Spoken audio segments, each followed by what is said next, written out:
Peter asks, what's next in console gaming?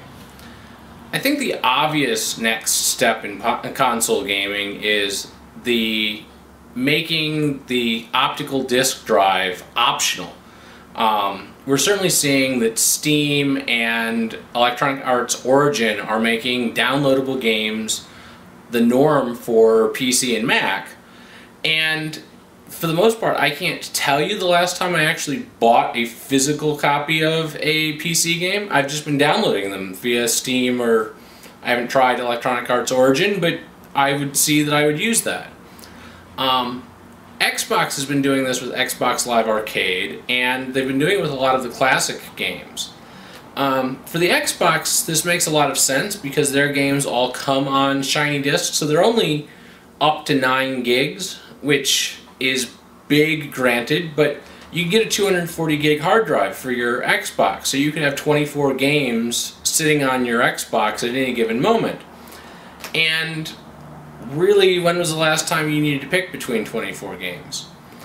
The problem I see with this initially is that, like my parents' house, they don't have broadband. It's a 400K connection, and that was a step up from 2 years ago when they only had dial-up available to them.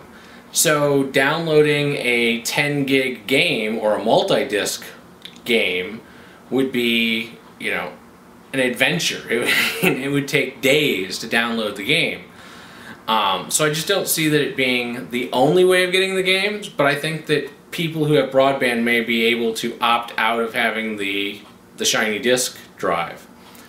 The other thing that I think we're going to see in console gaming is more emphasis on stereoscopic 3D. I don't really like playing games in stereo, but that seems to be the trend that we're moving towards. And there are tricks that you can do in hardware in order to make it so that you don't have to do as much work as most of the games are doing today. Today, you have to render a left eye and a right eye, and so you either have to cut the resolution in half or you have to cut the frame rate in half.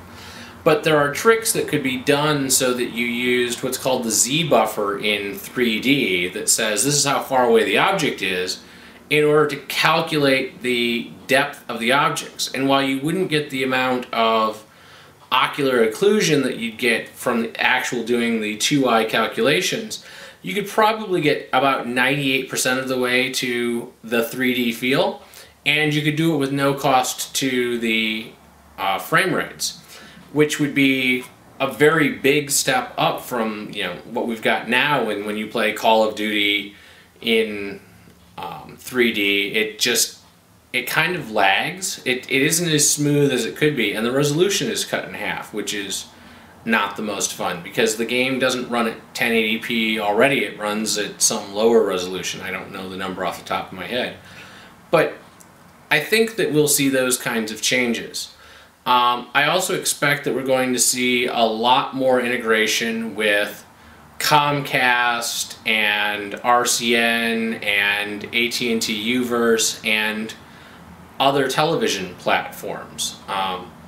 Just because set-top boxes aren't sexy right now, but game consoles and Blu-ray players are. So if you're going to build a box that's going to be a Blu-ray player and have internet connectivity, it might as well just be your television box. So that's kind of what I think the next step in platform gaming is.